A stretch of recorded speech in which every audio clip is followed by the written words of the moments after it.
Boa noite a todos, pessoal. Tudo bem com vocês? Por aqui, tudo bem, graças a Deus. Então, pessoal, vamos dar continuidade a mais uma aula do nosso curso de Previdência do Servidor Público Municipal de Campo Grande. Sejam muito bem-vindos. É um prazer estar aqui, dividir um pouco do conhecimento que nós detemos e vamos tentar passar da melhor forma possível. Hoje, talvez surjam algumas dúvidas, alguns questionamentos com relação às regras, porque hoje nós vamos entrar, finalmente, nas regras de aposentadoria, nosso plano de benefícios, a Lei Complementar 415 de 2021, do ano passado. A tão falada reforma previdenciária daqui do município, que ocorreu devido à reforma da Constituição por meio da Emenda Constitucional 103. Então, vamos colocar a apresentação para vocês e aí a gente vai conversando. Vocês estão visualizando o slide? Legal, pessoal. Então, essa terceira aula a gente vai abordar propriamente o nosso plano de benefícios, que é a Lei Complementar 415. Bem como a gente vai falar um pouco dos beneficiários, o que é trazido por ela, o rol de benefícios, que ficou muito encurtado em razão da emenda constitucional, a remuneração de contribuição, que é algo essencial para a gente ter uma ideia do que a gente deve analisar no nosso contra-cheque, o que vai impactar no nosso salário, mesmo como a gente recebe mensalmente, e o que a gente pode ter de regra para aposentar quando nós detivermos todos os requisitos necessários para conseguir completar aquele mandamento legal que veio na Lei Complementar 415. Então, esse basicamente é o conteúdo da aula de hoje. Surgindo alguma dúvida, vocês vão mandando no chat, e aí, ao final da aula, deixando uns minutos para a gente tentar responder as dúvidas aqui. Se não for possível devido ao tempo, a gente responde ela por e-mail, por qualquer outra via que a gente possa fazer no decorrer da semana. Então, basicamente, o que nós vamos tratar agora? Um pouquinho só do antecedente legal que teve das leis que regulam o regime próprio de previdência do município de Campo Grande, o IMPCG, que se faz nessa qualidade como autarquia municipal. Eu não vou falar de todas, desde 1964, desde 1961, mas vou falar basicamente de 99 para cá. Nós tivemos a Lei Complementar 24, e ela que foi uma das grandes que quebrou o paradigma até então de um modelo de aposentadoria em que o servidor ele não precisava acumular outros requisitos. Basicamente, ele tinha que ter um tempo de contribuição, 30 anos, tá legal, não acumulava com idade, e aí poderia requerer sua aposentadoria, teria aposentadoria, tinha antigamente aposentadoria proporcional. Hoje, o que não temos mais, desde dessa época, o que teve até a Lei Complementar 191, basicamente eram a remuneração, o provento proporcional em razão da contribuição que era vertida, em razão da sua média e coisas assim. Então, tivemos a Lei Complementar 24 de 99, depois veio a Lei Complementar 64, que veio na esteira da grande mudança também da Emenda 41 de 2003, daí, posteriormente, a Lei Complementar 191 de 2011, que sedimentou todas essas grandes mudanças que tiveram no decorrer de 98 até 2011.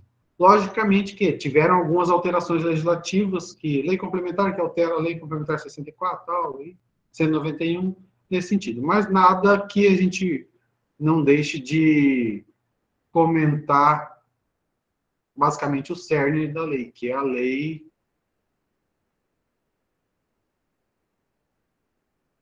que regula em si mesmo. Bom, esse lei complementar 415, e ela veio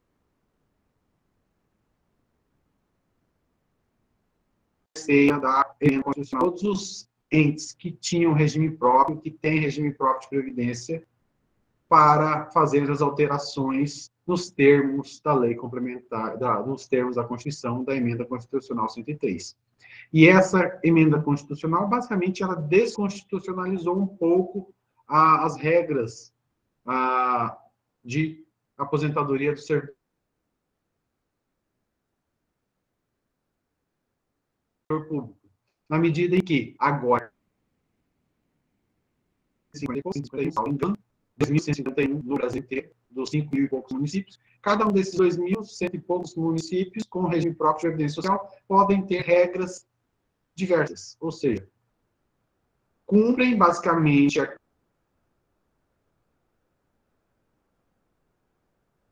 aquele contexto aqui federal, que basicamente é um modelo, mas ele trata, cada um pode tratar alguma peculiaridade aqui, outra lá, como nós o fizemos aqui na Lei Complementar 415.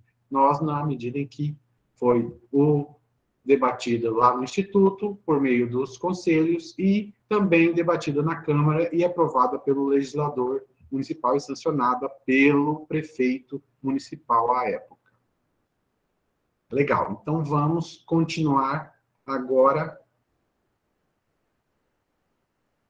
falando dos beneficiários. Então, na medida em que ela é a lei que trata, que rege nossa previdência do servidor público, que nós temos peculiaridades que nenhum outro município pode ser que tenha igual à nossa legislação, algum requisito a mais, alguma tratativa, alguma coisa diferente. Pode ser que o servidor de Dourado, o servidor de Ponta Porã ou de Curitiba não tenha uma regra igual à nossa. Pode ter similar, mas igual, não. Então, a gente vai recorrer, basicamente, à Constituição para efeito de controle constitucional da constitucionalidade da lei, controle de legalidade na nossa lei orgânica, porque ela traz também, é obrigatório as alterações na lei orgânica em razão da emenda 103, o que a gente não trouxe aqui a lei orgânica, porque ela vai trazer também para a lei complementar essas tratativas. E também, senão, a gente já fala muito de lei nesse curso, já uma coisa bem pesada, e a gente, senão, acaba ficando muito enfadonho para vocês, para a gente também. Basicamente, o que está na lei complementar são os requisitos, em tese, que estão em consonância com a nossa lei orgânica e em consonância com a Constituição. Pois bem, então vamos falar dos beneficiários. Quem são os beneficiários? Para quem essa lei é construída? Ela é construída para o servidor detentor de cargo de provimento efetivo, do executivo e do legislativo, ou seja, do município, do ente municipal.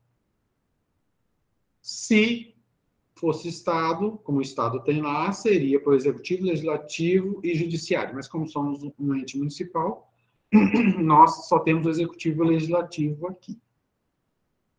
Também, tendo em vista que só o servidor de cargo efetivo vai contribuir e ficar sob a égide da Lei 415, nós podemos inscrever os dependentes. Podemos inscrever em vida, que é um procedimento que você vai lá no Instituto, apresenta a documentação e vai ser inscrito como seu dependente para fins previdenciários. Como pós-mortem, no caso de um benefício previdenciário de pensão, o dependente ele pode por si, ou representado por alguém, ir lá no Instituto e entrar com pedido de inscrição na qualidade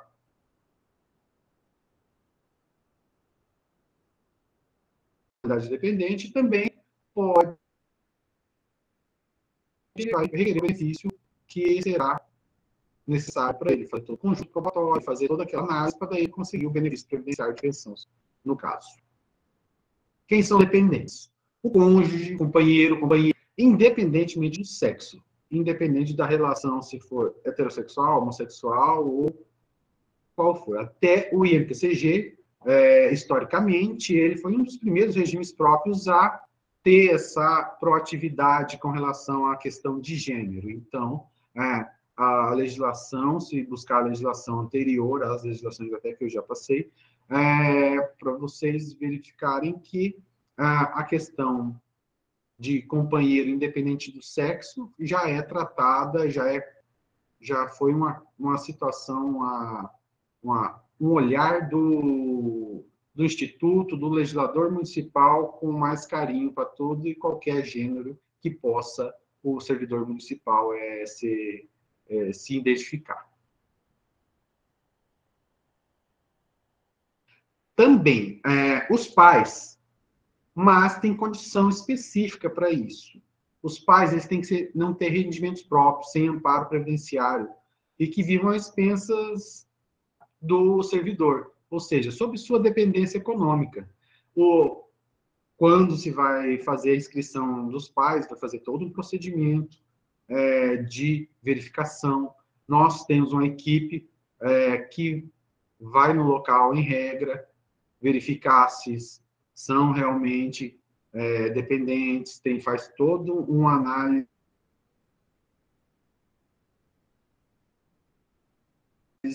cargo de analista previdenciário serviço social, que é um dos componentes desta análise, que ele vai lá e verificar toda essa questão de dependência econômica, muitas vezes até outro tipo de dependência, mais afeta a assistência social. Então, tudo isso é analisado, é passado por um trâmite, é verificado também a documentação, por meio de um procedimento que vai culminar num parecer, e esse parecer vai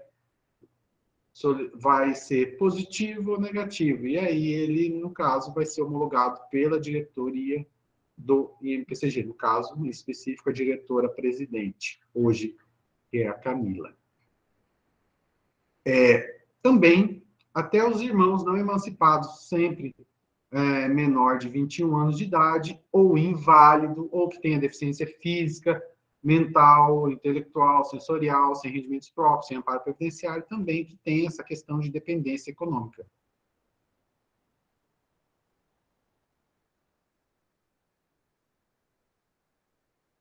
E, logicamente, também, voltando aqui, que eu não tinha falado, passei direto para os pais, os filhos também, até 21 anos de idade. Também tem aquela questão do filho inválido ou com deficiência física, intelectual, mental, sensorial, ele independente da idade. Mas, em regra, filho sem nenhuma deficiência até os 21 anos de idade. Não existe aquela questão em que, ele está na faculdade, posso fazer uma solicitação. O direito de requerer, todo mundo pode ter, mas, em regra, a nossa lei não permite. Bem como a jurisprudência majoritária, tanto do STJ quanto do STF.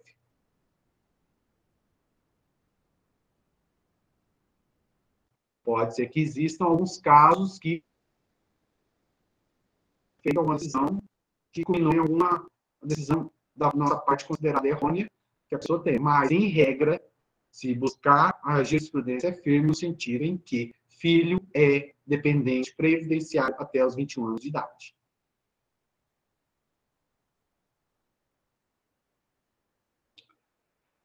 Então, continuando na questão da qualidade de segurado, vamos falar na situação em que você perde essa qualidade, ou seja, deixo de ter aquele seguro social que é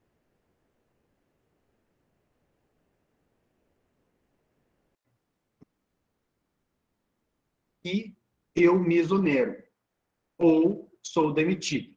Voltando naquela questão do direito administrativo, que exoneração ela não tem um caráter de punição. somente a demissão.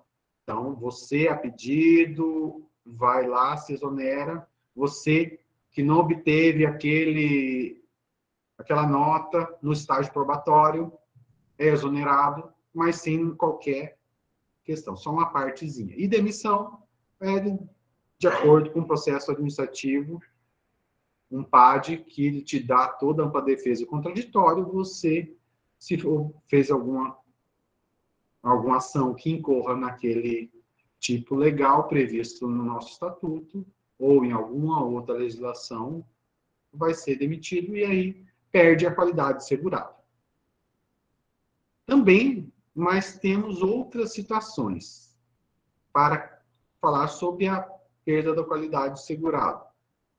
Mas não tecnicamente a perda, mas sim a sua permanência, ou seja, o contrário. Ou seja, permanece filiado ao INPCG na qualidade de segurado quando o servidor estiver cedido com ou sem ônus para o município, pois nessa cedência ele pode ser cedido por uma autarquia, por exemplo. Eu já fui cedido por INPCG há muito tempo atrás, quando eu era lotado na Secretaria de Gestão, eu era cedido, minha contribuição era vertida normalmente, não perdia a minha qualidade de segurado. Se você for licenciado sem remuneração, aí vamos voltar no estatuto, lá tem algumas licenças sem remuneração, a mais conhecida é a LIP, é licença para interesse particular, que é concedido por conveniência e oportunidade da administração, essa licença, e ela é sem remuneração. Porém, contudo, entretanto, mesmo que você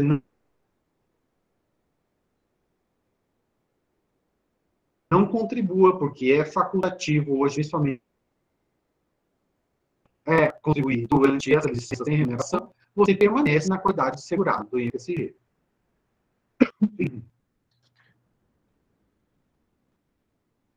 Também, o afastamento do cargo efetivo por exercício em mandato eletivo, que é previsto tanto na Constituição, quanto na nossa lei orgânica e também no nosso estatuto.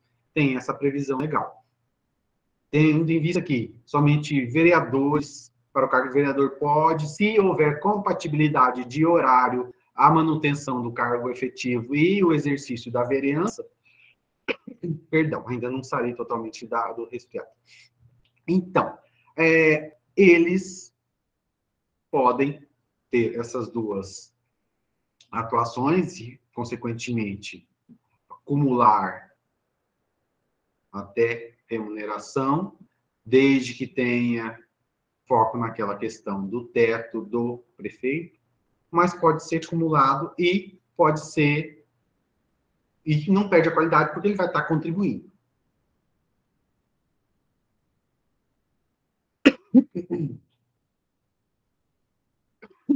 Perdão. Uma parte. A questão da perda da qualidade e a permanência na condição de filiado, principalmente nessas três situações, a gente vai falar um pouquinho mais quando chegar no percentual que é cobrado de contribuição previdenciária. Tem um processo específico para suprir essa contribuição quando a pessoa vai mesmo licenciado sem remuneração, vai tirar uma LIP e vai lá trabalhar na iniciativa privada. Ela deve, ou não vai trabalhar, só vai estudar, e ela quer manter a contribuição para que esse tempo seja contado para fins de tempo de contribuição somente. E aí,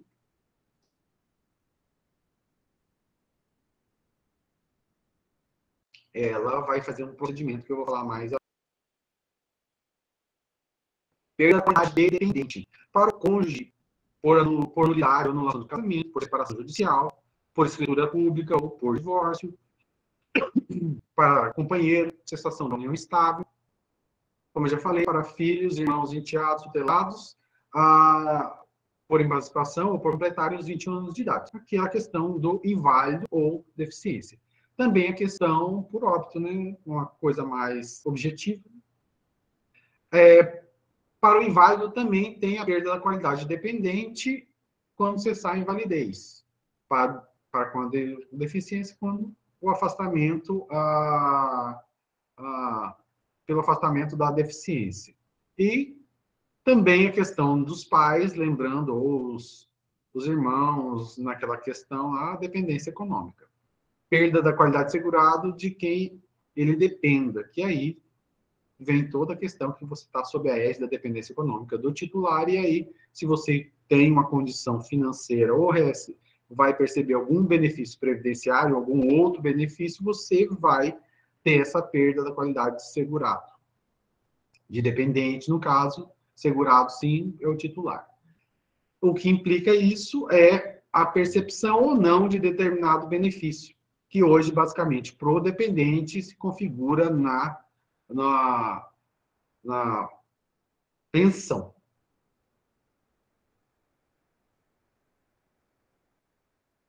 Caminhando agora para o custeio dessa nossa previdência. A emenda 103, ela teve uma possibilidade do ente escolher a forma de custeio na seguinte medida, em que a contribuição que é de natureza tributária, ou seja, é um tributo, ou seja, é uma obrigação inexcusável do município em cobrar do seu servidor, de quem está inscrito como beneficiário titular dessa previdência, ela poderia ser feita escalonada ou linear. O legislador municipal, bem como o INPCG, por meio do seu conselho, de toda a sua representatividade dos servidores que lá no Conselho Deliberativo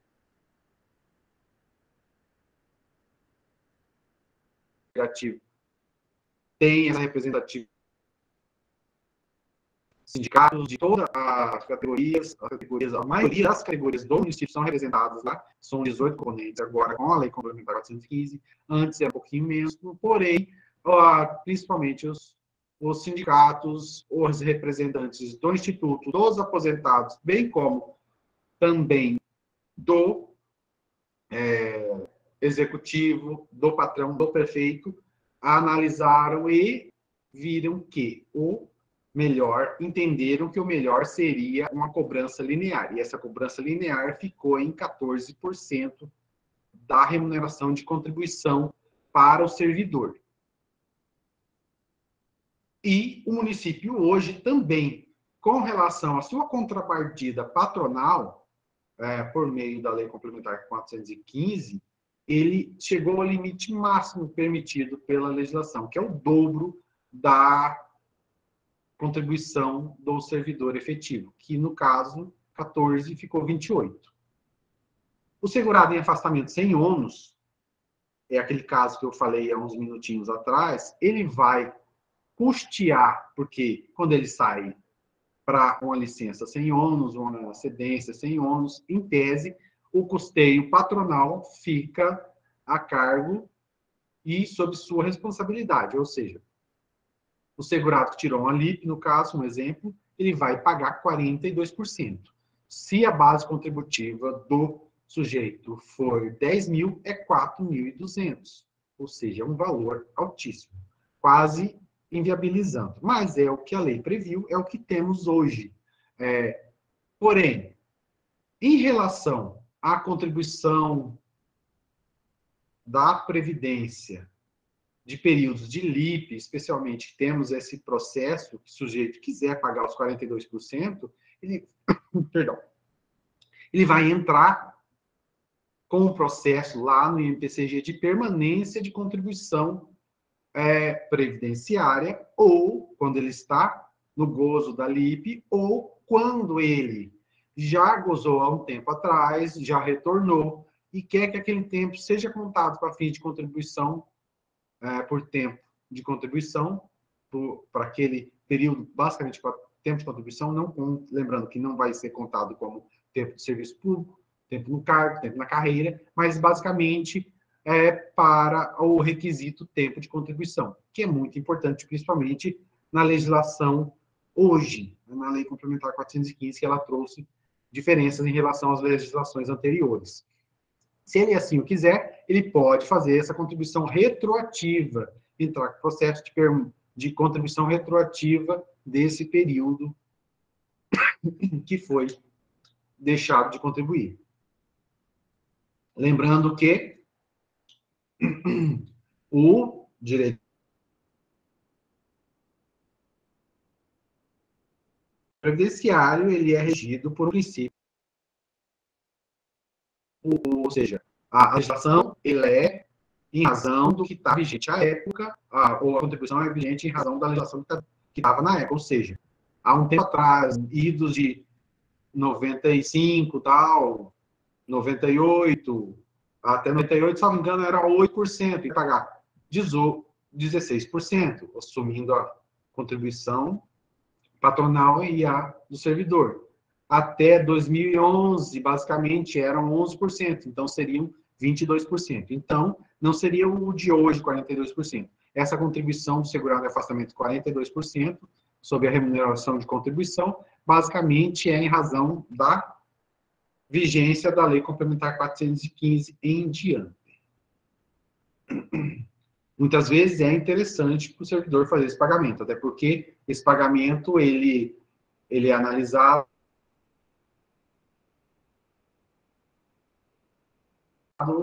e é feito todo um regramento já previsto na Previdência, que segue os ditames do regime geral. A gente basicamente copia os índices, é previsto na legislação, você seguir os índices lá do regime geral, e aí aplica os índices nesse valor que devia ter sido contribuído, é trazido a valor presente, e aí você faz aquele montante e ele pode ser parcelado em até 60 vezes. Lembrando que, dentro desse contexto do parcelamento, você não vai poder pedir as aposentadorias voluntárias, digamos assim. Agora, vamos para a questão da remuneração de contribuição. Aonde incide esse percentual, esse 14%, que é o que importa objetivamente para nós, porque é o que é retirado mensalmente do nosso contra-cheque. A remuneração de contribuição, por definição legal, na 415, ela é o valor constituído pelo subsídio ou pelo vencimento base do cargo, acrescido de adicionais, vantagens pecuniárias permanentes de caráter individual ou inerente ao cargo ou outras vantagens, conforme estabelecido em lei. Assim, subsídio, só para voltar, fazer uma partezinha, subsídio é aquela verba prevista, basicamente engessada, é uma verba de caráter único, igual do prefeito. O prefeito tem subsídio, é um valor único que não pode ser acrescido mais nada além de algumas vantagens de caráter indenizatório. Já o vencimento base, que é o que a maioria de nós, servidores, recebemos, diferentemente do Estado, que a maioria lá recebe sob a forma de subsídio, o vencimento base do cargo, ele pode ser acrescido de adicionais e outras vantagens pecuniárias. Mas aqui, o que importa para a contribuição previdenciária e para a previdência é aquela remuneração perene, são aquelas vantagens de caráter permanente, individual ou inerente ao cargo.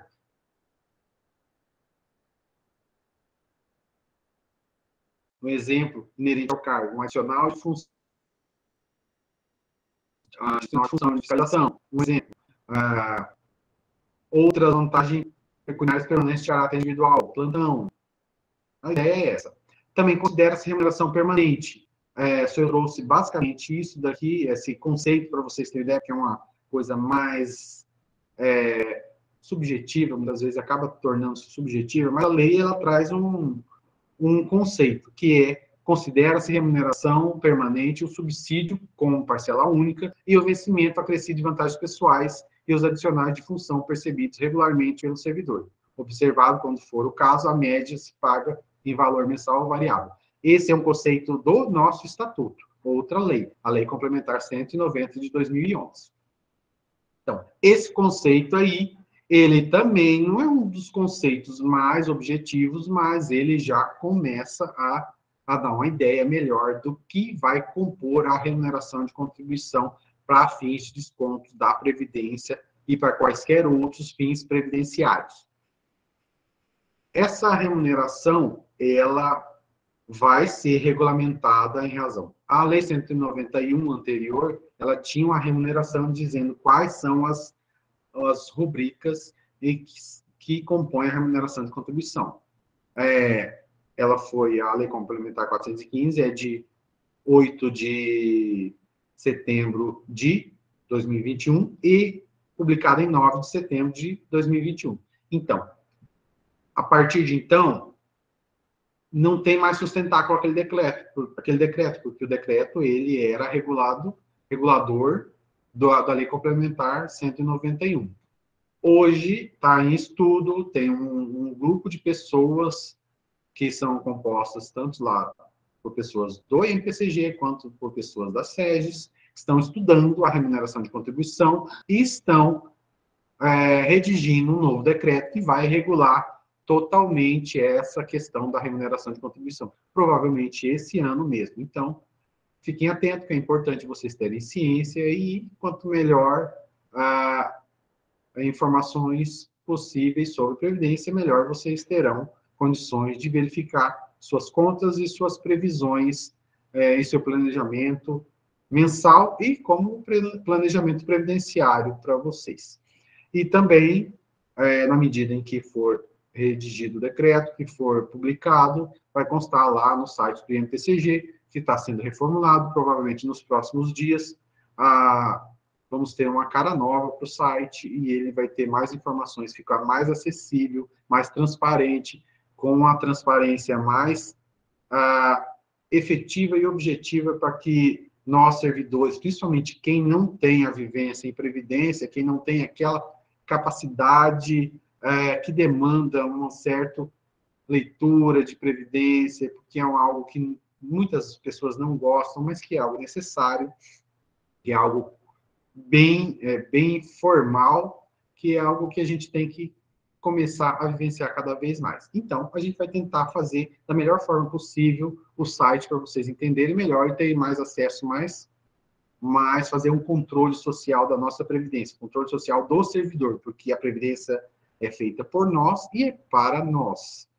No fim e ao cabo, quem vai receber o benefício ou somos nós ou serão nossos beneficiários na qualidade de dependentes.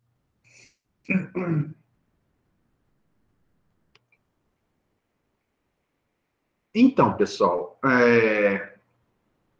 tendo isso conversado, é interessante a gente saber, a gente já falou, né, mas basicamente os benefícios oferecidos são aposentadoria e pensão. Aposentadoria para os titulares e pensão para os dependentes, na falta do titular. A Lei Complementar 415, ela trouxe um rol de aposentadorias que está lá nos seus artigos, 30 e poucos até 40 e poucos, não gravei ainda exatamente quais, a numeração, com o tempo a gente grava, mas também é interessante porque a legislação está lá para você consultar diariamente, mas enfim. Então, a aposentadoria,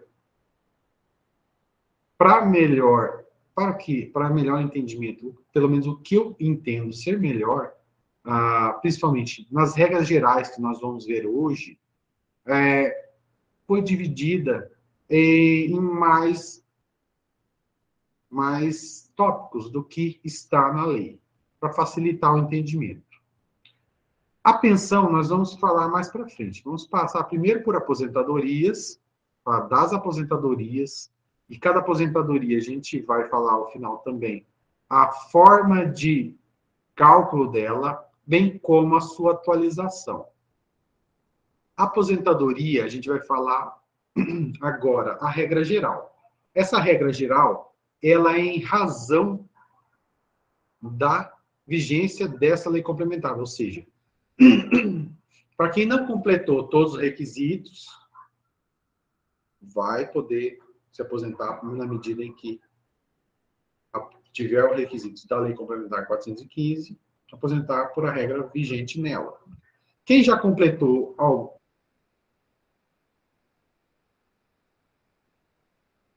algum requisito para algum benefício previdenciário,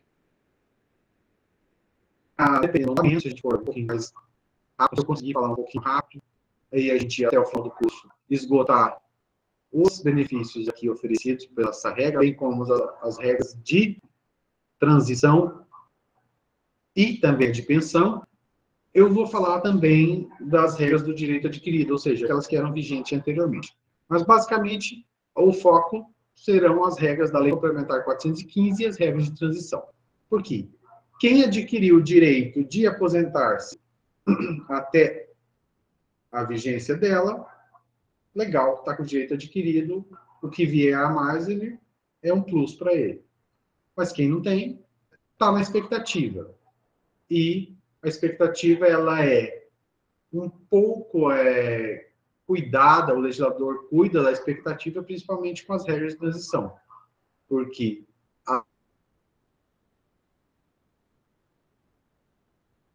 as regras de transição são, basicamente, uma consolação para aquele sujeito que estava no meio do caminho, ou quase chegando no caminho para aquela outra legislação.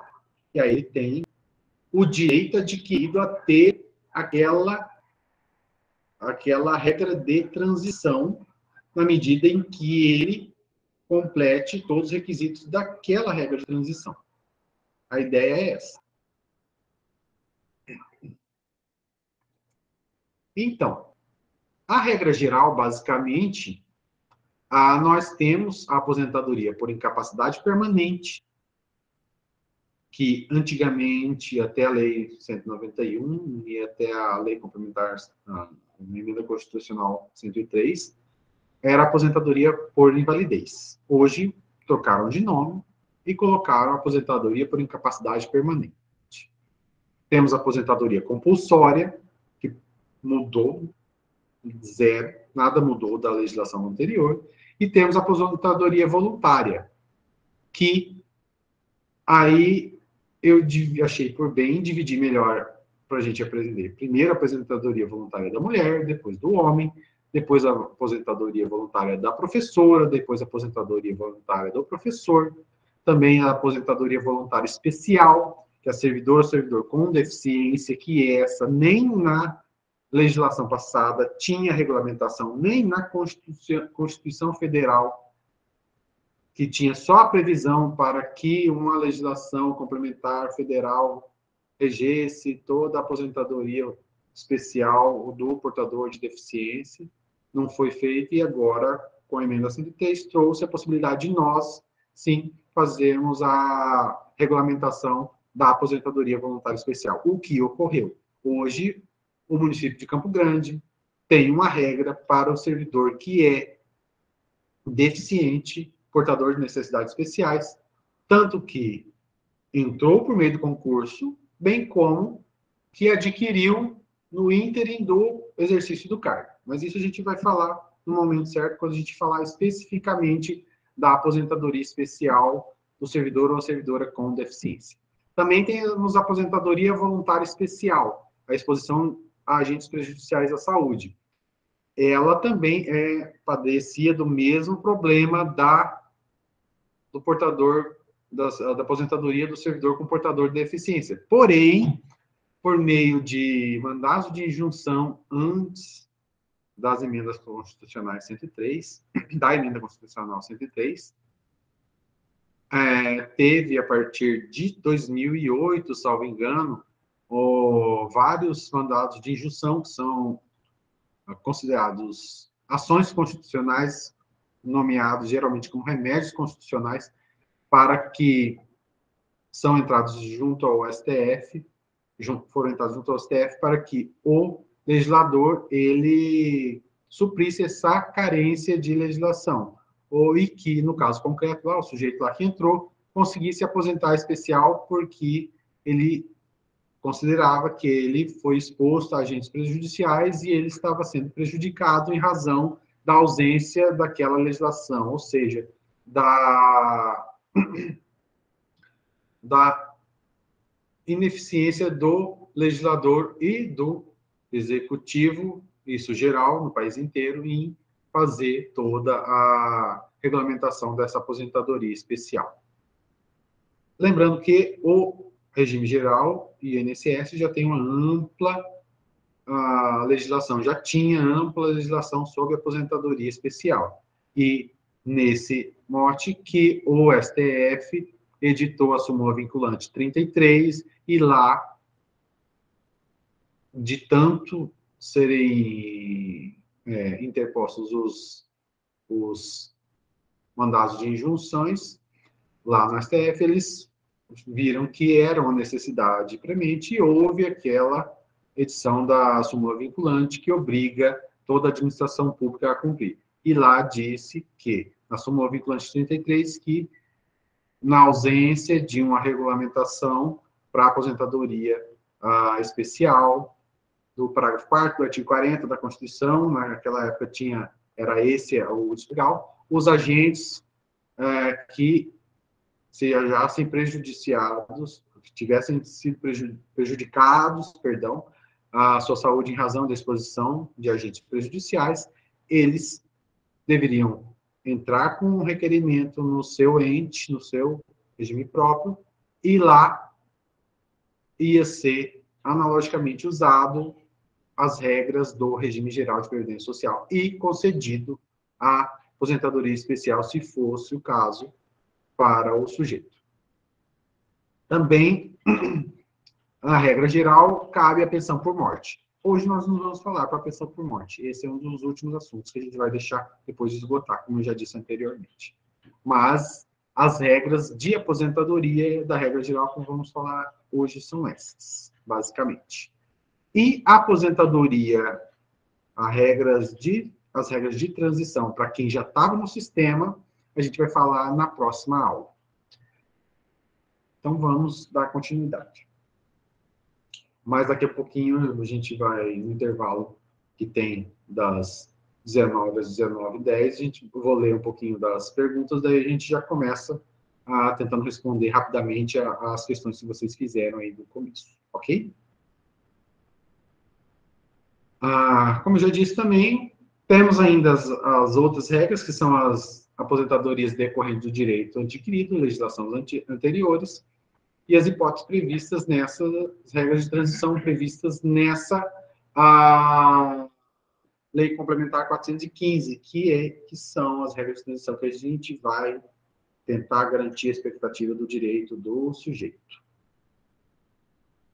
Pois bem, aposentadoria por incapacidade permanente, antiga aposentadoria por invalidez, o regramento dela independe do sexo. Basicamente, é a condição de saúde do servidor que vai impactar para ele ser beneficiário desse benefício previdenciário. Lembrando que antes tínhamos a licença para tratamento de saúde, temos ainda, logicamente, bem como fugiu até o auxílio-doença, que era o benefício previdenciário. A licença é o benefício administrativo. Era concedida a licença e, antigamente, e depois de 30 dias, entrava na verba previdenciária, como benefício previdenciário, como auxílio... até fugiu o nome agora, nem a gente trabalha mais com isso. Auxílio-doença. E bem como outros, licença maternidade, auxílio maternidade e tal. São totalmente administrativo hoje, diretamente do Caixa do Tesouro Municipal, até rememorar o que eu já falei, mas lembrar vocês, a perícia administrativa que está ocorrendo no prédio do INPCG está no prédio do INPCG, mas não é o INPCG, ali é a SEGES. Temos lá um grupo de servidores que estão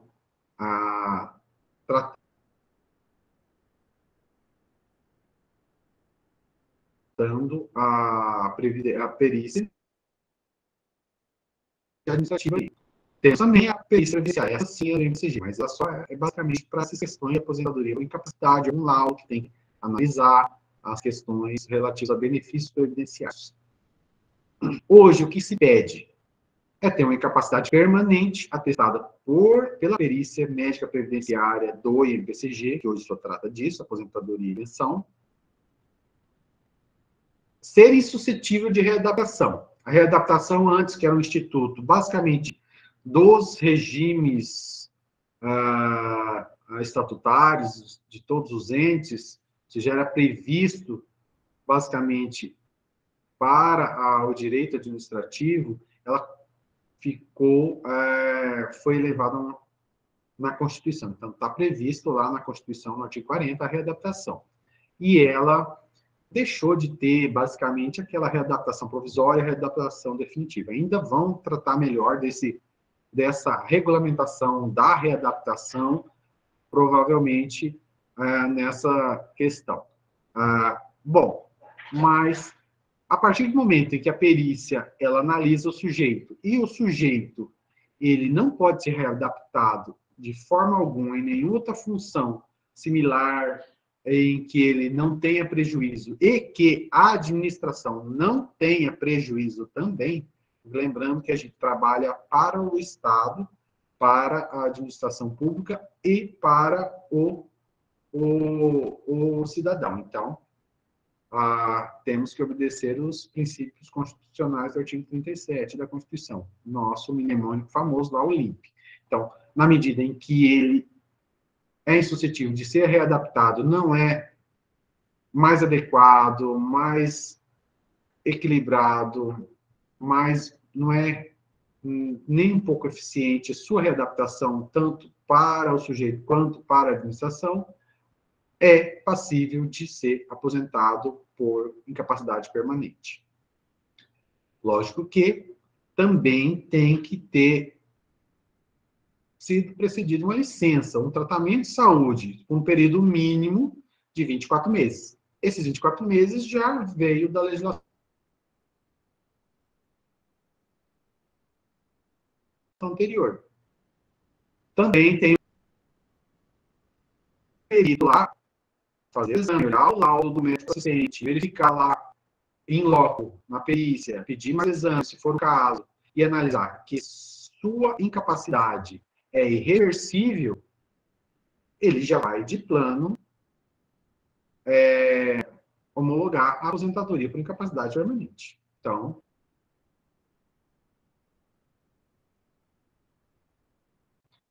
esses são os conceitos. E, lembrando que a remuneração sempre é impactada com a aposentadoria por incapacidade permanente. Hoje não vige mais a emenda que teve, a emenda 70, que ela dava a paridade, mesmo que em razão de alguma proporcionalidade para o servidor. Hoje, a partir da legislação, Lei Complementar 415, não vige mais essa emenda para nós.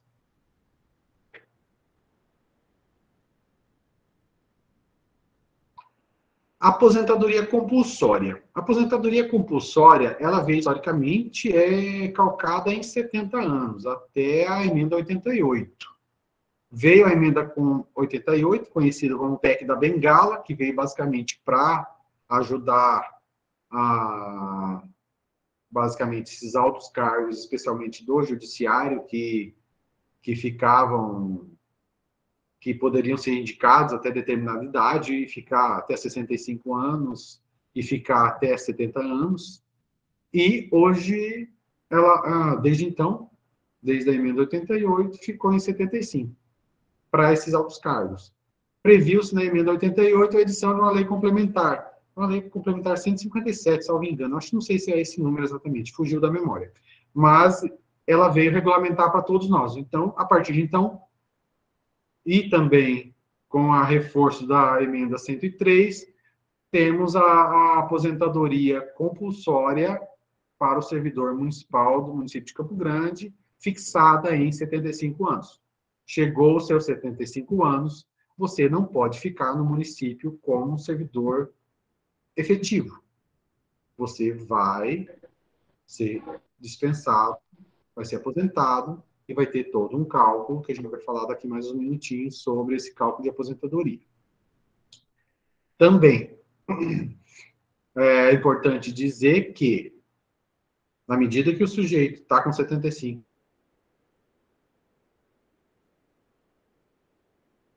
anos, isso não significa que ele não Isso é uma mera formalidade que colocaram por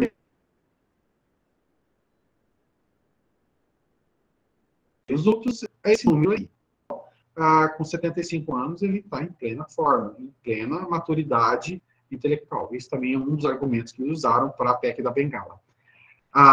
E também, na medida em que ele deixa de ser servidor efetivo, nada impede, se ele tiver a capacidade e também a administração quiser que ele continue exercendo suas atividades, pode fazer a nomeação com cargo em comissão. Isso não tem problema algum.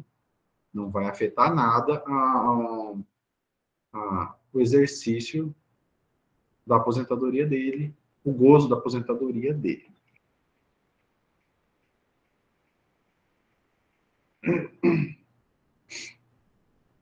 Então, pessoal, vamos falar agora um pouco da aposentadoria voluntária. A gente já falou da aposentadoria, que as duas que são compulsórias, basicamente, até porque a aposentadoria de capacidade permanente, ninguém, em sã consciência, ele se voluntaria para ela, na medida em que ele, com certeza, não desejaria estar doente, estar passando por aquele perrengue e ter que deixar o seu trabalho, porque, pelo menos, eu considero o trabalho uma parte da minha existência, então, faz parte do que a gente faz. Então, trabalhar até a aposentadoria, eu não analiso a aposentadoria como, vou deixar de trabalhar, eu simplesmente vou deixar de ter um horário fixo para trabalhar. A ideia, eu acho que a mentalidade, meu mindset é nesse sentido. Assim como o que muita gente tem, mas nada impede também da outra pessoa não ter esse mindset e querer realmente parar. Mas não é o caso da aposentadoria por incapacidade permanente, nem muito menos da aposentadoria compulsória. Ela pode, como eu já disse, continuar na administração pública de outra forma. Tem outras formas de provimento na administração pública, além do cargo de provimento efetivo. Então, drástica, na idade de aposentadoria da mulher, do homem, do professor, de todos, né? Uma reforma da Previdência nunca é para ajudar, em tese. Você está reformando porque tem alguma coisa errada. Você não reforma uma casa, pelo menos não reforma uma casa que está legal, está bonita, está legal, está do meu gosto. A gente reforma algo porque há necessidade de ser reformado, porque corre algum risco, e de fato corre. O modelo previdenciário não é o mais adequado. Nunca foi e ainda não chegamos no modelo adequado, até porque ele é um modelo intergeracional, a gente está nesse modelo intergeracional em que o sujeito lá que está entrando agora vai contribuir e vai formar uma poupança, que já deveria ter sido formada, né, para que aquele sujeito que está aposentado continue recebendo o seu benefício previdenciário até a sua cessação, que se dá, no caso, por titular pelo falecimento e também naquelas questões da perda da qualidade de segurado quando é o dependente. Então, anteriormente, nós tínhamos uma regra para a aposentadoria da mulher. Hoje,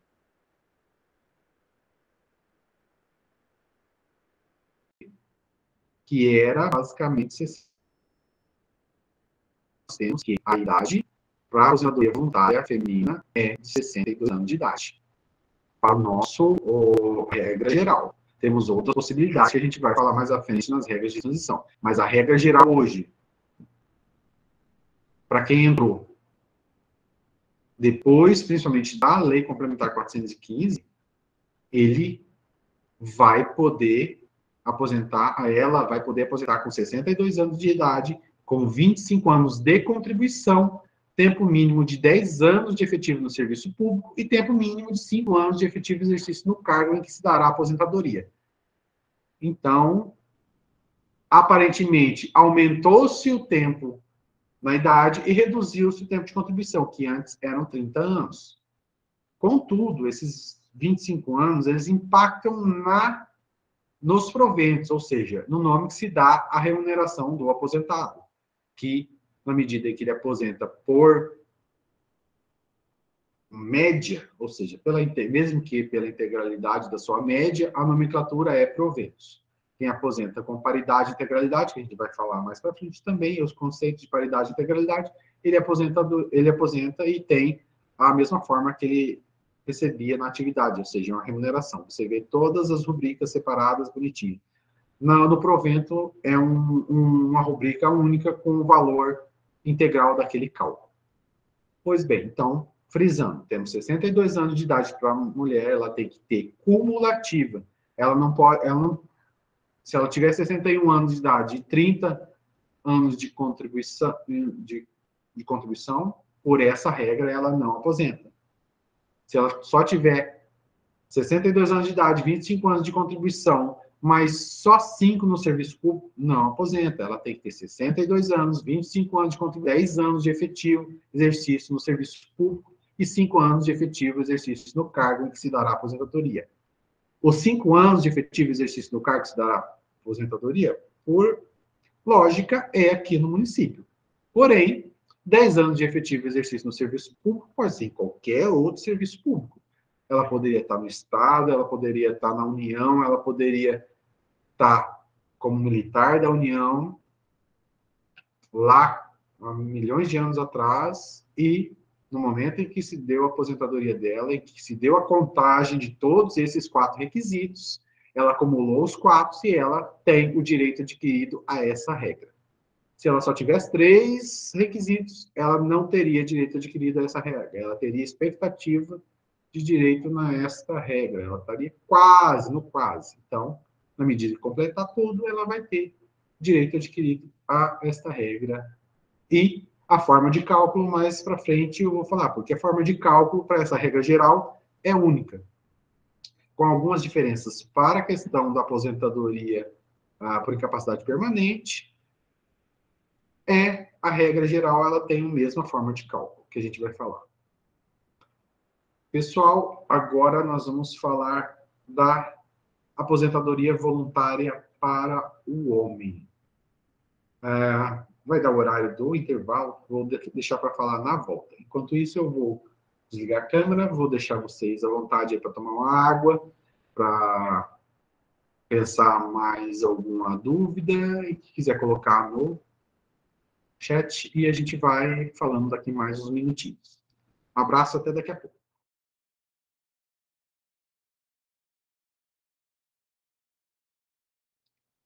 Voltando, pessoal, olá. Vou colocar de novo a apresentação. Legal. Mas vamos aqui conversar um pouco, responder umas perguntas aqui, antes de começar. Paulo Portugal. Há uns anos era possível fazer opção para contribuir sobre outras vantagens não permanentes, como algumas gratificações. Na regra atual, não é possível fazer esta opção? Não, não é possível. Penso que para aqueles que não têm paridade e integralidade, não seria, assim, desvantajoso para... Penso que para aqueles que não têm paridade e integralidade, não seria, assim, desvantajoso para o MPCG fazer essas outras contribuições. Então, essa veio uma determinação legal, né? Então, mesmo que nós o quiséssemos, hoje não é possível fazer essa contribuição. Até por isso que esse decreto vai deixar bem claro quais são esse novo decreto vai regulamentar essa remuneração de contribuição, porque hoje não é proibido você contribuir, por exemplo, sobre uma UFC, sobre um cargo em comissão, que o servidor efetivo, muitas vezes tinha um UFC ou um cargo em comissão, ele poderia contribuir, o que era vantajoso na medida em que, quando podia na legislação anterior, o sujeito lá aumentava a sua média. Só que tem um problema também. Tanto na legislação anterior quanto a legislação atual, há um limite para esse benefício previdenciário, que é a própria remuneração de contribuição do servidor, quando ele for aposentado. Não adiantava nada o sujeito, antigamente, lá, tinha um salário, uma remuneração de contribuição lá de de 1.000 e poucos reais, ganhava uma FC lá de 3.000 reais e contribuía sobre os 4.500. Legal, no final ele teria uma média lá, digamos, de 4.000 reais de média no final. Porém, a remuneração de contribuição do cargo efetivo dele era 1.500 reais. Na letra H, lá com adicional por tempo de serviço e alguma outra verba decorrente da legislação previdenciária, ou seja, que era a base de contribuição previdenciária, seria o teto dele, ou seja, ele ia ter no máximo, se fosse o caso, condicional, 2.000 reais, e ele ia perder 2.000 dessa média. Então, teria que analisar muito friamente o caso e ter uma perspectiva que a carreira e que no final da carreira dele, com essas opções, ele ia ter uma vantagem, ou seja, ao final da carreira dele, ia ser maior que a média dele, para ele ter essa vantagem. A regra atual, como ela não permite mais, não vai ter muito mais esse problema, não, porque hoje está proibido contribuir sobre outras vantagens não permanentes. Então, estritamente, o fato legal lá, o que está previsto, o fato legal, básica tecnicamente não, mas o tipo, a tipologia prevista na legislação lá prevê exatamente a remuneração permanente e tudo que for correlato nesse sentido. Tudo que é transitório e não é inerente à carreira do sujeito está fora. Ou seja, um exemplo claro, a AFC ou a remuneração de contribuição. Vamos lá. Nos materiais já temos um resumo com todas as informações básicas para realizar a aposentadoria, tipo tempo de serviço, benefícios, valores. José Eduardo, tempo, benefício, tal, a regra de cálculo. O valor do benefício, basicamente, em função da regra de cálculo, principalmente da aposentadoria, essa regra geral, em razão de média. Então, não dá para você falar o valor do benefício, mas, e sim, a forma de cálculo, sim, está lá, tem uma apostilinha até, que está no site do INPCG, que a gente colocou aqui também, e tem, salvo engano, que eles já devem ter colocado no material didático, e tem essas regras aí, mais ou menos esmiuçadas dessa forma como eu fiz. Eu também ajudei a redigir essa... Vocês vão ter basicamente isso. E, quaisquer dúvidas, também a gente deve melhorar também no site do Instituto as informações. Se Deus quiser, a gente vai colocar alguma hora lá alguma forma de cálculo. E a gente também tem um serviço no Instituto que, na medida em que o sujeito saiba todos os requisitos, ele tem quanto tempo de contribuição ele tem, qual a idade e tal. Isso, o tempo de serviço público, ele leva lá essas informações e tem uma menina lá no térreo que ela faz esse cálculo para os senhores. É só buscar lá no Instituto esse serviço. A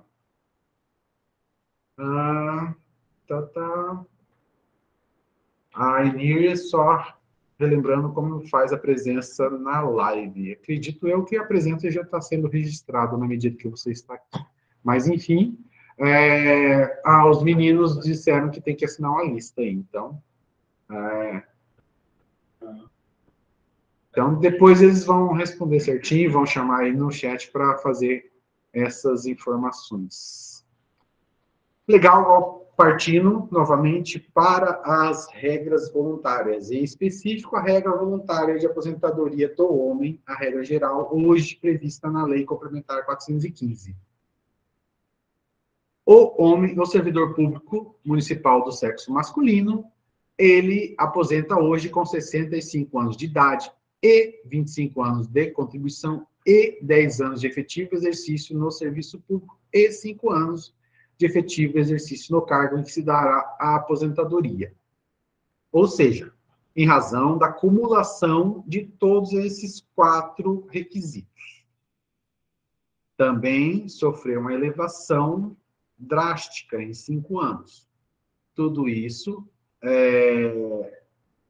foi analisado junto a toda a reforma da Previdência, foi analisado o texto base previsto na emenda 103, que trouxe a reforma para o servidor efetivo do governo federal, e essa regra geral basicamente é muito similar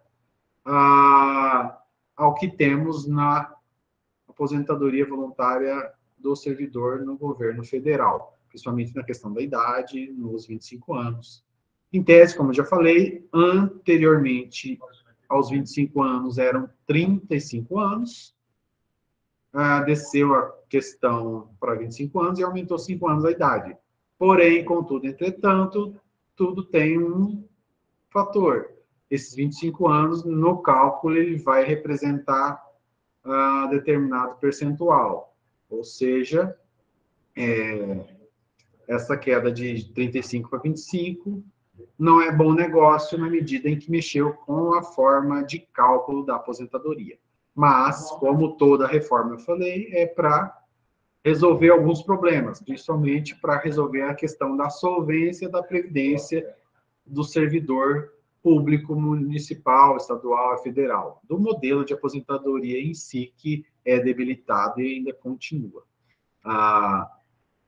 Basicamente, para o servidor homem que trabalha, com regra geral, que não tem nenhuma peculiaridade no cargo, como eu, que sou administrador, eu vou, em tese, aposentar por esta regra.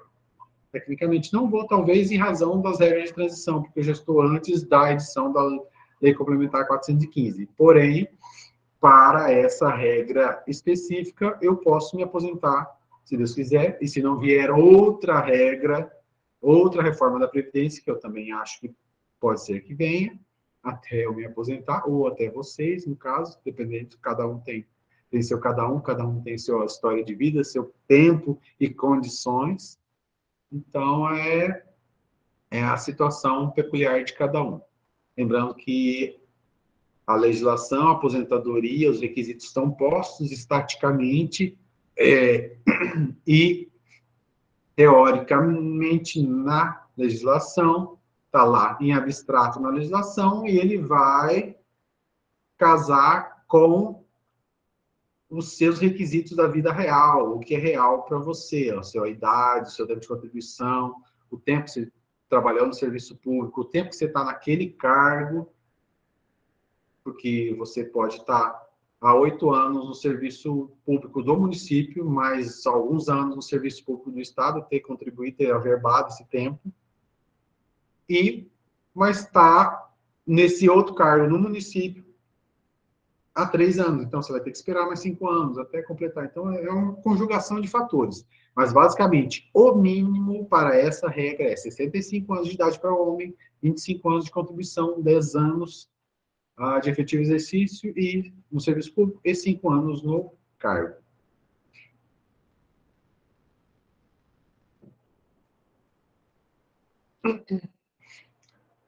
Como todos sabem,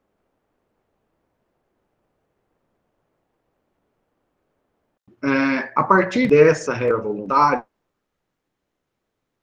uma correta e necessária redução da idade para o grupo do magistério, em especial a professor. Lembrando que o cargo de especialista em educação é previsto também na Lei Complementar 19 de 96, salvo engano, que é o plano de carreira do magistério, tem o cargo de especialista. Ele entra na regra geral, não entra na regra voluntária especial para professor ou professora, porque essa regra ela tem como um requisito principal, além da idade, além do tempo de contribuição no serviço público, além do mínimo cargo, o exercício exclusivo das funções de magistério na educação infantil e no ensino fundamental e médio, no cargo de professor. Essa que é a grande questão para essa redução, que reduz na idade 5 anos. Então, o professor, nessa regra, ele vai ter que ter, a professora, perdão, vai ter que ter 57 anos de idade, ter 25 anos de contribuição exclusivamente em efetivo exercício nas funções de magistério, na educação infantil, no ensino fundamental e médio. E os 10 anos de praxe de serviço público e 5 anos de praxe no cargo em que se dará aposentadoria. Nesse dia. Porque ela pode também, muitas vezes, ter trabalhado no município 5 anos, 6 anos num cargo de professor, pediu exoneração, ficou outros 2 anos na atividade privada, e aí está há 3 anos no cargo, em um novo cargo de professor. Esses 3 anos é a partir desse novo cargo de professor. Então, vai ter que completar mais 2 para configurar os 5 anos. Então, tem que acumular os 4 itens: 57 anos, 25 anos no cargo, 10 anos de efetivo exercício de serviço público, 5 anos no cargo em que se dará aposentadoria. Essa é a regra básica. Tem uma regra melhor para quem já estava no sistema, que a gente vai falar na próxima aula, mas, a princípio, essa é a regra que tem para a professora. E também vou falar a próxima para o professor. A questão é complexa, porque é uma carreira que debilita muito o servidor e a servidora, porque é puxado, todos nós sabemos, nós já fomos alunos, somos alunos constantemente, e cada vez mais nossa sociedade está complexa e complicada para o exercício do magistério. Então, é um regramento necessário. Penso que é insuficiente, mas é o que a legislação trouxe e que nós temos que cumprir.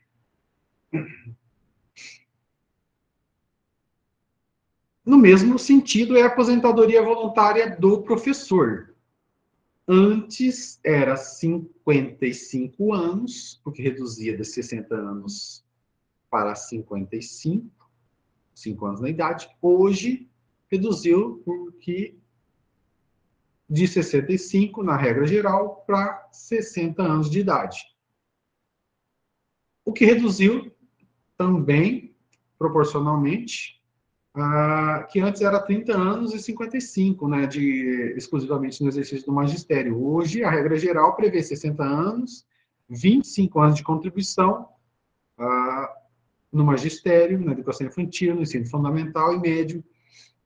Não vale o magistério para o ensino superior, nesse caso, só o magistério na educação infantil e no ensino médio. E o tempo mínimo de 10 anos de efetivo exercício no serviço público. E o tempo de 5 anos de efetivo exercício no cargo que se dará a aposentadoria. Um parênteses, lembrando que o professor, mesmo que ele esteja readaptado, porém esteja no exercício de sua readaptação e na unidade escolar, exercendo a função de magistério, mesmo que, porque o exercício em algumas funções do magistério na unidade escolar não necessariamente é o magistério em estrito senso, ou seja, o dar aula. Ele pode estar fazendo alguma função pedagógica.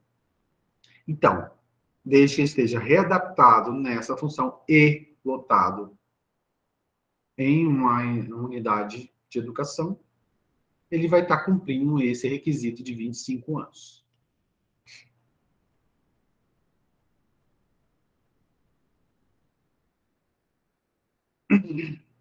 Pois bem, vamos falar agora de uma regra nova. Essa regra é a mais nova, é a mais inédita que a gente tem aqui nesse novo regramento. Por quê? Porque é a aposentadoria voluntária especial do servidor com deficiência e também da servidora com deficiência. Ela é um pouco complexa e, salvo engano, nenhum até agora, desde a edição da Lei Complementar 415, foi aposentado no INPCG por essa regra.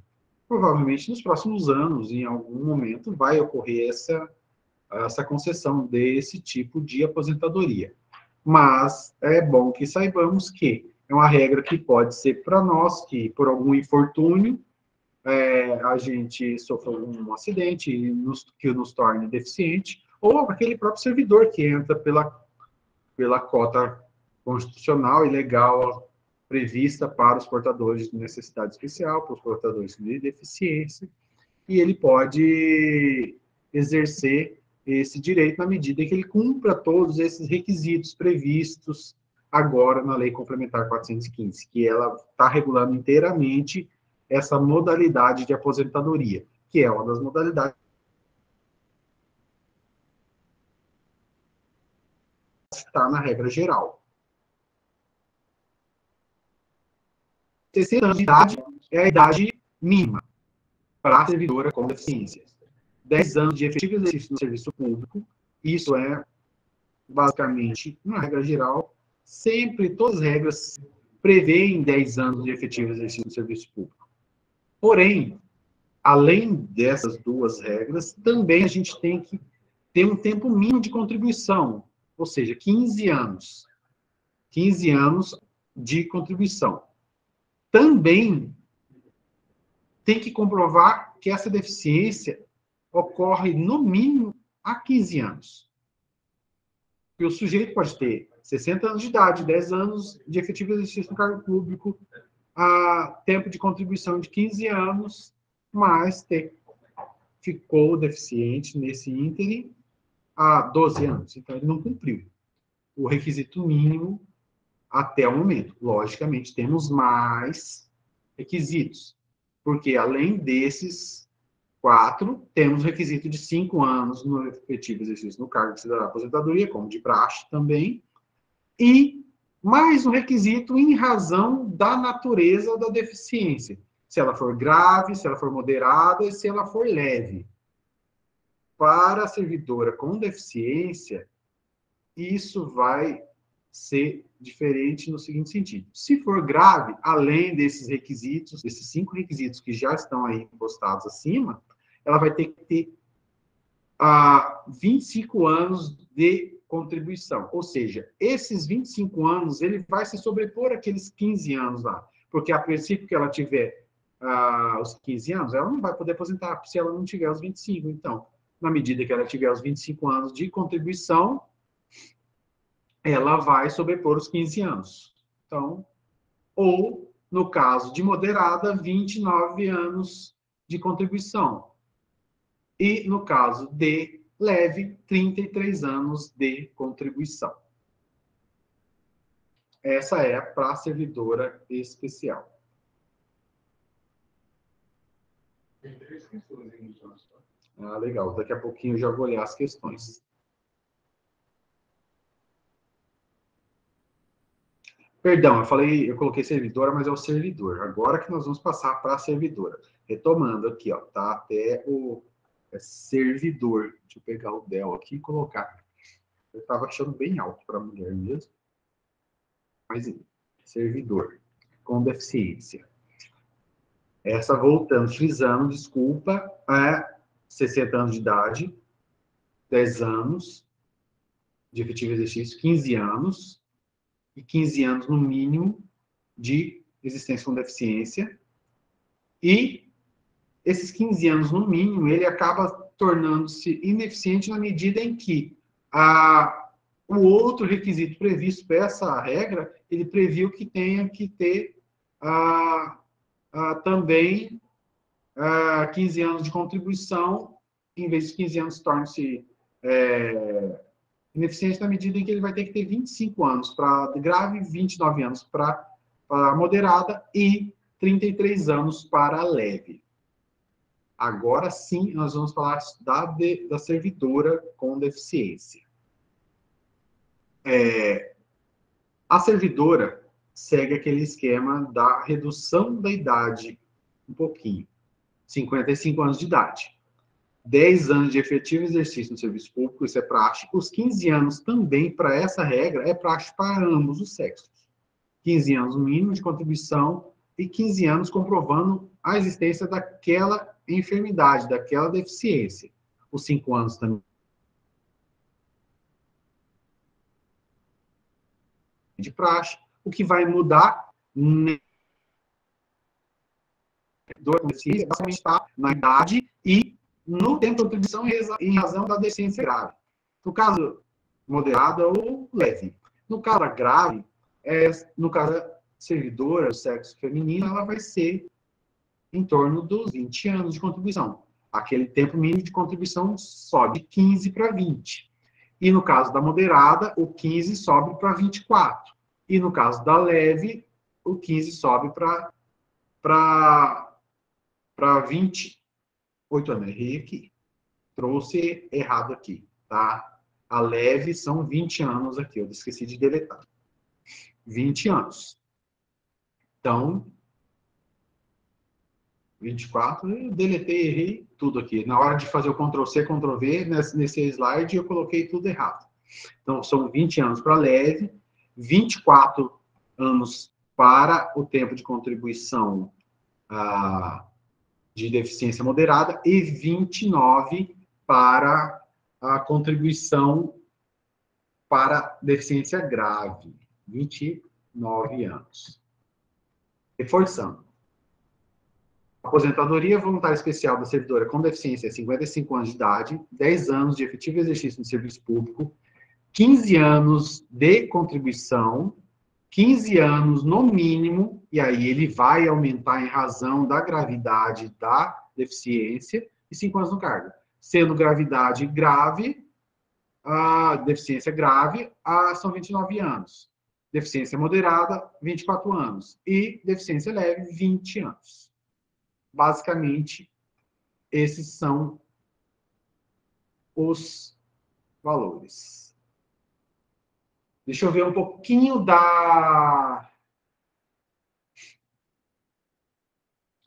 do que está escrito aqui nas perguntas. Vamos lá.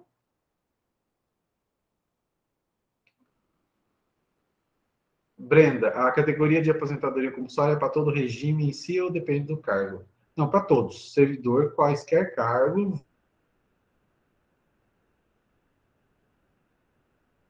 Aí vai ter que ser a idade aos 65 anos de idade. Até tem um brincadeira, o pessoal fala que não é compulsória, é expulsória.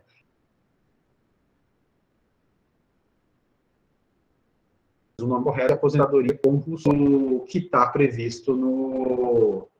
vai ter que deixar o seu cargo. Não pode exercer mais a sua atividade. Tiago, se for possível, esclareça o efetivo exercício... Tiago Malvese. Esse efetivo exercício como professor, tendo em vista que há dúvidas quanto aos professores não estão lotados em escola. A Lei 415, ela previu, basicamente, a lotação na unidade escolar.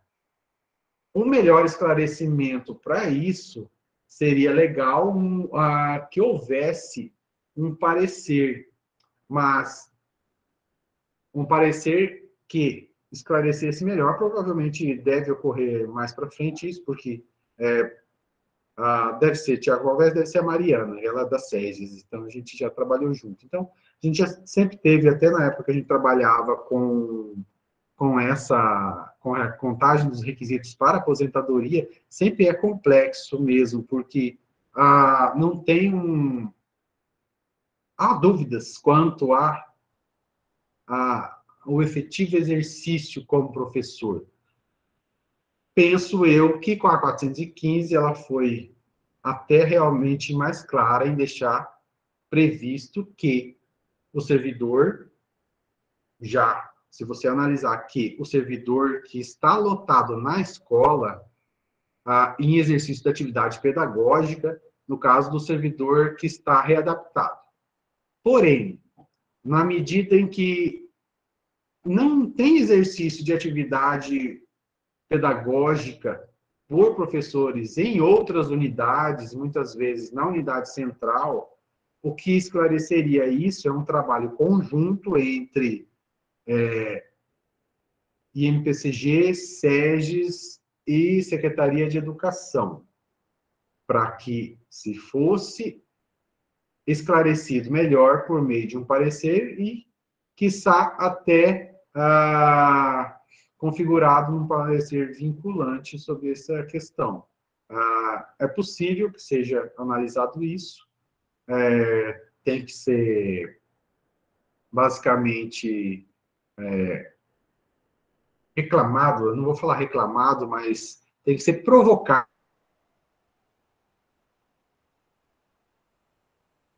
o administrador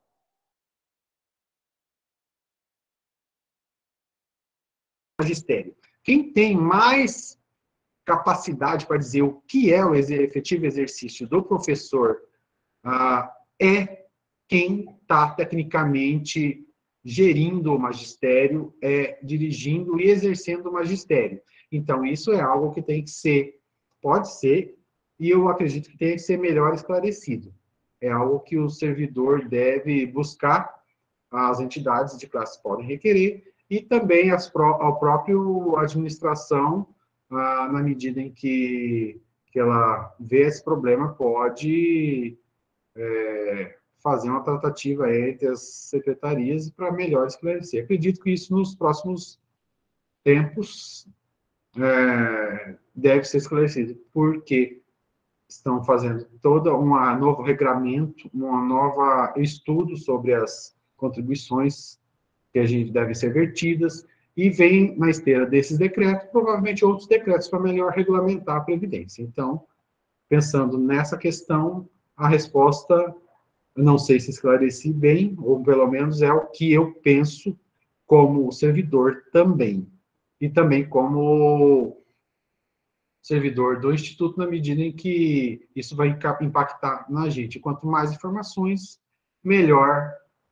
Quanto mais esclarecimento, melhor, para você conseguir responder e dar o direito a quem detém aquele direito mesmo. Senhor Paulo Portugal, o servidor que tem a cargo de magistério, mas está na função de gerente de escola, não tem direito da aposentadoria especial. O diretor está na unidade escolar e a direção é uma função de magistério. Isso já, desde antes, a legislação já prevê, isso já é concedido pela gestão. Só não tem, no caso, um servidor exemplo do cargo que não é cargo de professor. Por exemplo, o especialista em educação. Infelizmente, é um cargo que, quando criaram, não levaram em conta a questão previdenciária. E o sujeito, às vezes, exerce uma atividade similar à de um professor, principalmente, no caso, numa função de pedagógica na escola, como diretor adjunto ou diretor, e acaba tendo que ficar um pouquinho mais na aposentadoria, em razão da regra geral. Então, Mariana, ficou confusa a questão do tempo de contribuição para o servidor com deficiência. Esse mínimo de 15 anos de contribuição e o mínimo de 15 anos de deficiente. São duas coisas distintas. Eu também não gostei desse artigo que trata da contribuição do servidor que aposenta especial. É um artigo truncado. Mas a questão é, esses 15 anos mínimo de contribuição, a gente tem que raciocinar da seguinte forma: ele é o mínimo que ele vai se estender ao máximo. Basicamente, nem deveria ter sido colocado esse 15 anos mínimos de tempo de contribuição. Agora, o 15 anos de tempo como deficiente, sim, já é mais correto, vamos dizer assim. Vamos voltar aqui para falar dele aqui, ó. Por exemplo, a da servidora. Tempo mínimo de 15 anos de contribuição. Tá, esse tempo mínimo de 15 anos nem deveria estar no artigo da lei, porque ela já prevê, em razão da deficiência grave, ou moderada, ou leve, um alargamento desses 15 anos. Então, esse tempo mínimo aqui, praticamente você pode desconsiderar na medida em que, para você aposentar como uma deficiência grave, você vai ter que ter 29 anos de contribuição, ou uma moderada, 24 anos, ou uma leve, 20 anos. Agora, o tempo de deficiência, sim, são 15 anos fechados, tanto para servidor do sexo masculino, como para servidora. Basicamente é essa a questão. Espero ter melhorado.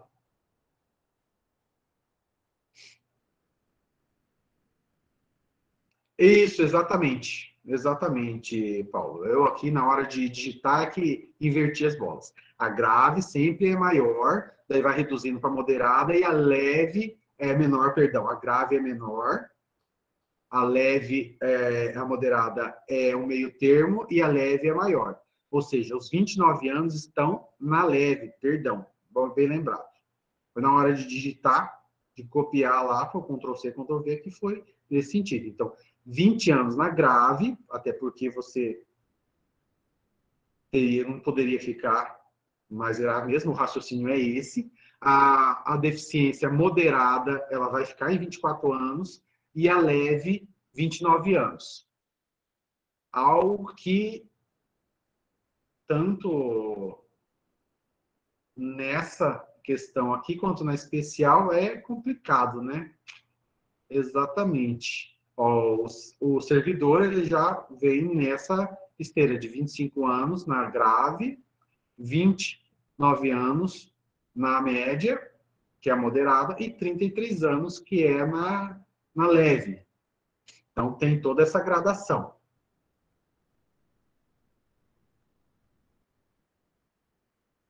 Sim, sim, corrigi agora. Mas depois eu vou salvar certinho ali para o pessoal ali, para vocês gravarem ele e ter aí no seu sua área do curso. Peço desculpas novamente por esse equívoco, mas foi um Ctrl+C, Ctrl+V. Algo que a gente faz de vez em quando. Sobre as deficiências, como saber se a categoria leve, moderada, existe alguma listagem ou instrução normativa? Tem um decreto, é previsto um decreto federal que ele diz, está na lei, no artigo da 415, está dizendo qual é o decreto, um decreto federal. Ele tem uma listagem, basicamente, ele remete ao regulamento da Previdência do regime geral do INSS, que é regido pelo INSS.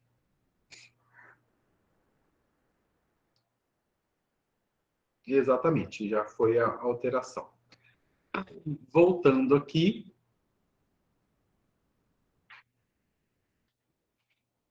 Vamos para a aposentadoria especial. Agentes prejudiciais à saúde. Essa é regra geral para ambos. Então, essa regra geral para ambos, então nós temos uma idade mínima, que serve para o sexo masculino e para o sexo feminino, e o tempo também de efetiva exposição e de contribuição segue o mesmo padrão. São os mesmos, ou seja, 25 anos. Essa é uma regra mais fácil de gravar na cabeça, menos complexa que a regra do aposentado,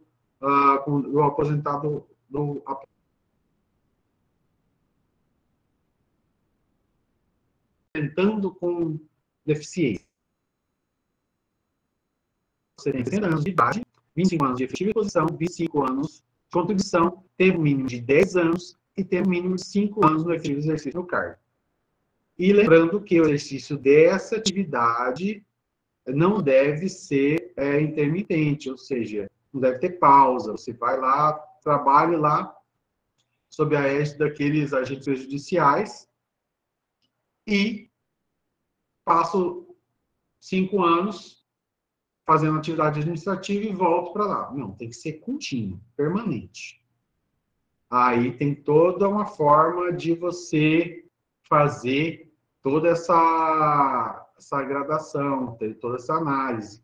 O instrumento correto previsto é o perfil profissiográfico previdenciário, PPPP, para você analisar a condição do sujeito naquele ambiente. E para o ambiente tem o LTCAT, que é um documento que você analisa o ambiente que aí vai ser feito.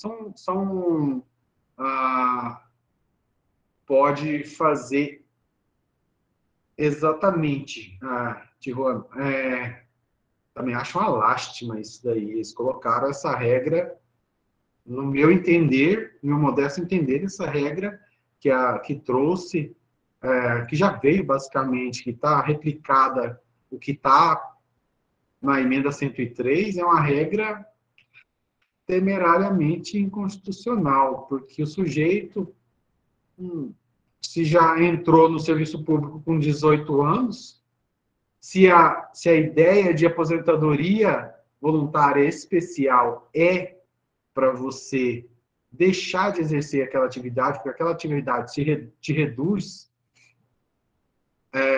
25 anos, ou seja, você acumular idade, porque tem que ser acumulado agora, antigamente não precisava ser acumulado. Na égide da súmula 33, súmula vinculante 33, você tinha que ter os 25 anos de efetiva exposição ao agente, e mais de forma intermitente, além do tempo mínimo de 10 anos de serviço público e 5 anos no cargo, que era, por analogia, aplicado. Mas não tinha a idade de 60 anos. Hoje, se o sujeito trabalhar, se a aposentadoria especial, em tese, é para reduz o tempo em razão de que essa atividade prejudicial te reduz a expectativa de vida, é esquisito. Mas é assim que foi previsto, está previsto lá na esfera federal, foi replicado para cá, basicamente não mexeu-se nessa regra, mas é uma regra um pouco temerária, no meu modesto entendimento. 60 anos vai ter que ser cumulado com os 25 anos de efetiva exposição, com os 25 anos de contribuição, com os 10 anos de efetivo exercício e com os 5 anos no efetivo exercício do cargo, bem como a atividade ser permanente. Infelizmente, também não concordo, mas é o que temos nessa regra. Basicamente, contra as regras gerais são essas. Depois a gente dar uma melhorada ali no slide, dar uma olhada se não houve o Ctrl+C, Ctrl+V certinho ali na regra que é mais complexa ali, que é do... Depois eu vou deixar na área de vocês aí, pedir para atualizar. E vamos falar dos cálculos. Os cálculos dos proventos dessas regras aqui são basicamente uniformes. Eles trabalham com a média. A gente aqui, nessa regra geral, não estamos falando da paridade e da integralidade, que é o sonho de consumo de todos nós. Que para mim é só sonho, que eu não vou ter, porque eu entrei depois de 2004, então eu não vou ter essa regra. Então, eu vou ficar na média. Mas poderia ter sido pior. O governo federal, ele fez uma média de 100% de todo o período contributivo. O município de Campo Grande foi melhor nesse sentido. Ele buscou manter a regra anterior, que era de 80%. O legislador foi bem nessa, assim como o executivo, que mandou o projeto de lei também nesse sentido, e o legislador acatou nas suas análises e nos seus votos essa média correspondente a 80% de todo o período contributivo, ou seja, quem contribui desde julho de 94, tem contribuição, esse tempo ele vai ser analisado para essas regras, ou seja, para calcular o provento dela, você vai analisar todas as contribuições vertidas de julho de 94 ou depois, se entrou depois, até a data da competência que o sujeito vai aposentar, ou seja, daquele mês competência em que ele vai ter todos aqueles requisitos que a gente já debateu ali em cima, ele vai ter que ter esse período analisado, ele vai ser analisado, ele vai ser trazido a valor presente com toda a seu reajuste conforme o passar do tempo. Fugiu agora o termo, basicamente, mas vai ser reajustado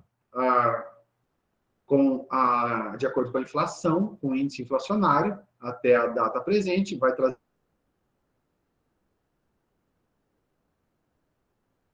valor presente, vai depender médias, 20% piores valores, não são 20 valores, nem 80 maiores valores, são 20%. Se o sujeito tiver 100 contribuições, 20 delas serão descontadas. Mas se ele tiver 400 contribuições, 20% de 400, 80 contribuições vai ser descontada, 80 piores. E aí vai ficar com aquelas 80% maiores. E aquelas 80% maiores vão fazer um valor, um montante, que, com base naquele montante, vai ser estabelecida a média. Na legislação anterior, se o sujeito, na regra geral, homem, teria que ter 60 anos de idade, 30 anos de contribuição, 10 anos de serviço público, 5 anos no cargo, que era a regra anterior, nessa regra que ele vai ter que ter seus 65 anos de idade, 25 anos de contribuição, 10 anos de serviço público e 5 anos no cargo, essa média do tempo de contribuição, ela acabou sendo impactada. Anteriormente, os 35 anos equivaleria a 100%. Hoje, os 25 anos equivalem, no caso do homem, a 60%, os 20 anos a 60%. Ou seja, o cálculo que deve ser feito é, no mínimo, quando o homem aposentar com 25 anos, ele vai ter 70% do valor aferido. Por quê? A regra trouxe que 20 anos valem 60%. E a partir dos 20 anos, sobe 2% a cada ano percorrido. Se o tempo de contribuição mínimo para o homem é de 25 anos, e para a mulher também, ambos terão de cara, se contribuíssem esse valor, tiver a idade requerida lá, 65 anos homem, 62 mulher, sem pensar nas outras reduções lá, 60% mais 10%, que equivaleria a 2% a cada 5 anos, 70%. Se ele parasse aí. Mas, como em regra geral, o pessoal acaba aposentando com mais, 30, 35 anos, vai subindo 2% até o máximo de 100%. Então, em regra, para o sujeito ter 100% hoje, nessa regra nova, ele tem que ter 40 anos de contribuição. Se você analisar matematicamente. A ideia é essa. É um pouco complicado de momento, parece estranho para a gente calcular, mas se vocês analisarem, vê que não é tão puxado assim. Mas é a regra que é previsto hoje, é uma regra também que foi praticamente replicada da regra geral do governo federal, então é a regra que temos. O reajuste.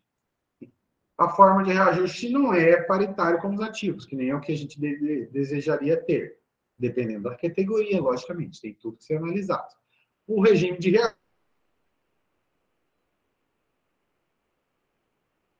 reajuste, basicamente, é o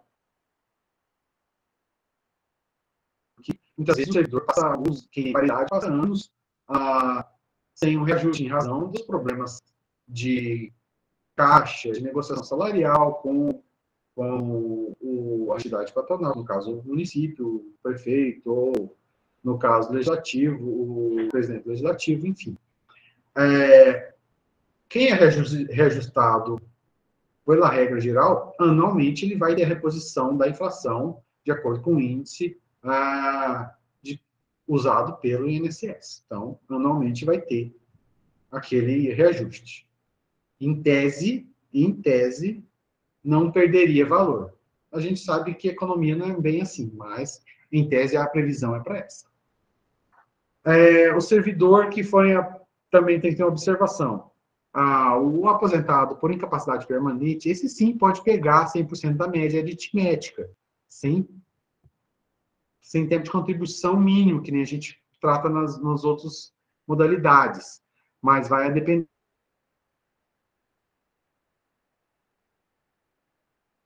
se foi decorrente de um acidente de trabalho, de um trabalho. Aí o juiz vai ter que analisar esses 3 casos. Lembrando que a lei tirou a expressa condição daquele rol que tinha da legislação federal prevista na legislação do imposto de renda. Então, a gente tem que analisar basicamente essa questão, tem em mente a aposentadoria por incapacidade nesse sentido. Também tem também um texto meio truncado, aposentadoria compulsória, que trouxeram, replicaram da legislação federal. Mas que, grosso modo, é o mesmo cálculo que se vai fazer para a regra geral. Dos 20 anos você vai ter os 60% e 1 inteiro multiplicado pelo valor apurado na forma do caput do artigo, do parágrafo 2º do artigo 38, que é lá da 415, que fala dessas regras aí. Então, mas tenha em mente que vai ser aquela mesma questão do 20 anos, se ele aposentou com 75 anos lá e tem 20 anos de contribuição, ele vai ter 60% do valor. Se ele tiver um pouquinho mais de anos, ele vai crescendo na medida em que ele tiver mais anos, ele vai crescendo na média dos 2%. O cálculo vai chegar nesse sentido.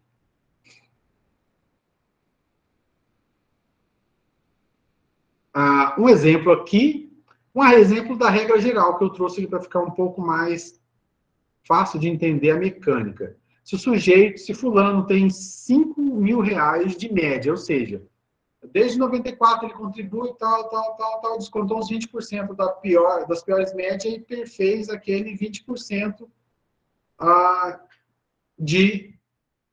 80%, fez a média e deu 5 mil reais. Ele tem um tempo de contribuição de 30 anos. Ou seja, ele já tem 20%, dos 20 anos que ele já contribuiu, ele tem 60% garantido. Ou seja, 3 mil dessa média, 60% em cima dos 5 mil já são 3 mil. E ainda ele tem mais 10 anos além dos 20 anos, que seriam necessários 25, mas ele tem 30 anos, ele vai ter mais 2% a cada ano. Ou seja, ele vai ter 80%, que seriam os 20% mais os 60%, que vai perfazer 80%, que serão os 4 mil reais no final das contas, com 30 anos de contribuição, por essa regra vigente hoje da Lei Complementar 415. O exemplo tentei ser o mais simples possível, porque não é muito fácil, mas também não é muito difícil. É só um pouquinho complexo. Então, se alguém tiver mais alguma dúvida, pode postar aí, ou então na próxima aula também a gente pode debater, se vocês verem que algum erro também, que todos somos capazes de errar, né? Principalmente nessas legislações complexas que nós temos hoje em dia. E também, se tiverem mais alguma dúvida, quiserem mandar de alguma forma aí, pode mandar questionar aí pelos cursistas, todos, pessoal, e aí a gente responde na próxima aula ou no decorrer da semana. Alguma dúvida a mais? A gente está quase no horário de fechar o curso mesmo por hoje.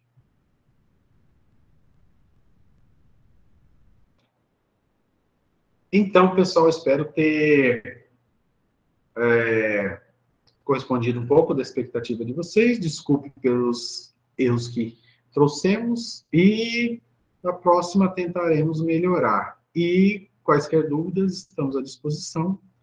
Espero vocês na próxima aula. Vamos falar da... Obrigado, Thaís.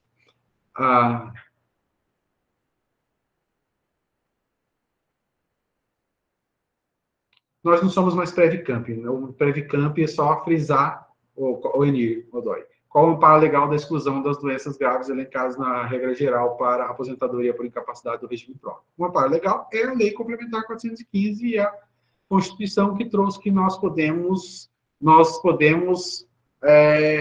na medida que desconstitucionalizou, redigir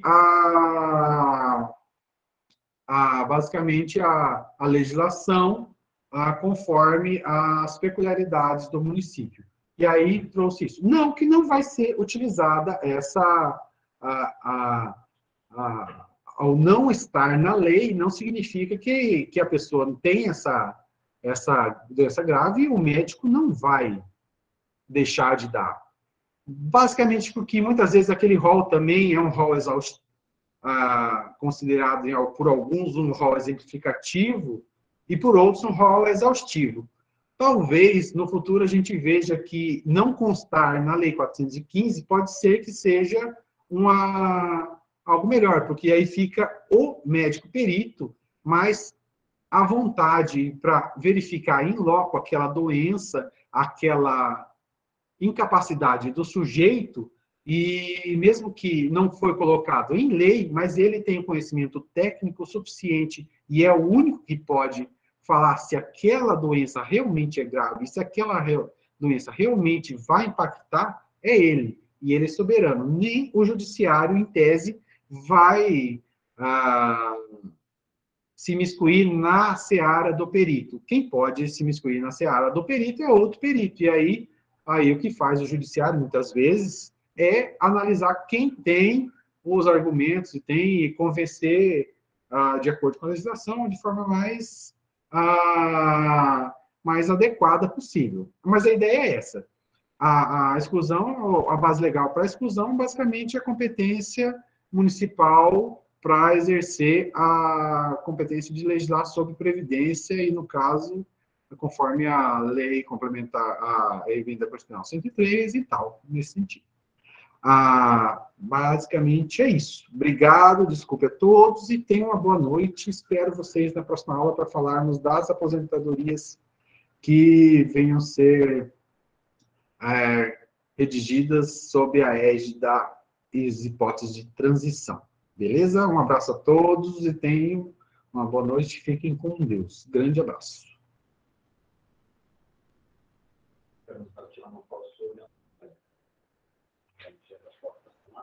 Uhum.